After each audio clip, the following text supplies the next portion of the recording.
Leader of the opposition Jitendra Chaudhary has issued a strong condemnation of the ongoing illegal immigrants from Bangladesh into India, stating that Tripura has become a primary entry point for undocumented individuals. Chaudhary made his remarks on Saturday through a social media post, highlighting the porous nature of the Tripura-Bangladesh border. রাজ্যবাসীর কাছে আবেদন করতে চাই, সাম্প্রতিককালে কিছু সংগঠনের দ্বারা বেআইনি অনুপ্রবেশকারীদেরকে চিহ্নিত করে তাদের স্বদেশে ফেরত পাঠানোর জন্য সরকার ব্যবস্থা গ্রহণ করুক, এই ইস্যু নিয়ে একটা আন্দোলন এটা দেখা গেছে এবং একটা দলের তরফ থেকে প্রায় সব জেলাতে কিছু মিছিল মিটিংও হয়েছে এবং তারা তাদের এই দাবির সমর্থনে এই যুক্তি দেখিয়েছেন যে ভারতের স্বরাষ্ট্রমন্ত্রী অমিত শাহ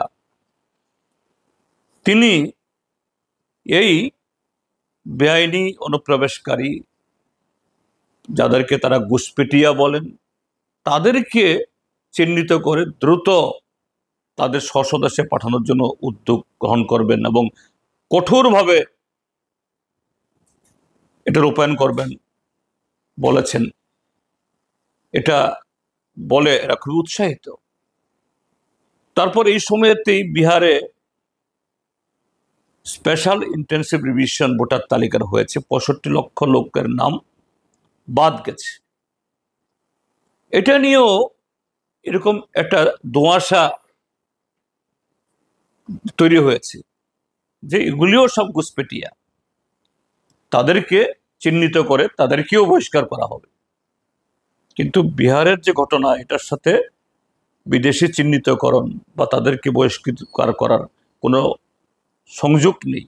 এটা বর্তমান আমাদের দেশের শাসক দল আগামী দিনে তাদের ভোট বৈতরণী পার হওয়ার একটা চক্রান্ত, এটা মোটামুটি পাই সারা দেশের মানুষ এখন দেখছে।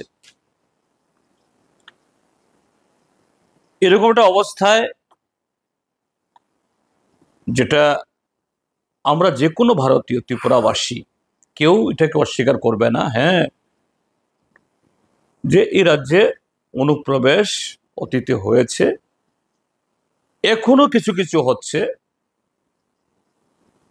সরকারি মেশিনারি, বর্ডারে বিএসএফ কাঁটাতার বেড়া থাকা সত্ত্বেও তাদের শিথিলতায় আর আমাদের অফিস কাছারির সাথে কিছু দালাল, এদের মাধ্যমে এরা এদেশে পা দেবার আগেই আধার কার্ড, সিটিজেনশিপ কার্ড, পিআরটিসি এগুলো সংগ্রহ করে নিচ্ছেন এবং সেই কাগজপত্রের জোরে কেউ কেউ আগরতলা শহরের ফ্ল্যাট কিনছেন, জায়গা কিনছেন। সংখ্যা হয়তো এই মুহূর্তে হাজার হাজারে হবে না, কিন্তু এগুলি হচ্ছে, এটি কেউ অস্বীকার করে না। এগুলি রোখা দরকার, সবাই আমরা চাই, আমরাও চাই। কিন্তু আমরা কি দেখছি যে অমিত শাহ তার মন্ত্রক এরকম কথা শোনাচ্ছেন এবং কিছু লোককে উৎসাহিত করে রাস্তায় নামাচ্ছেন। Reported by Pranav from Agartala, Chinikhara.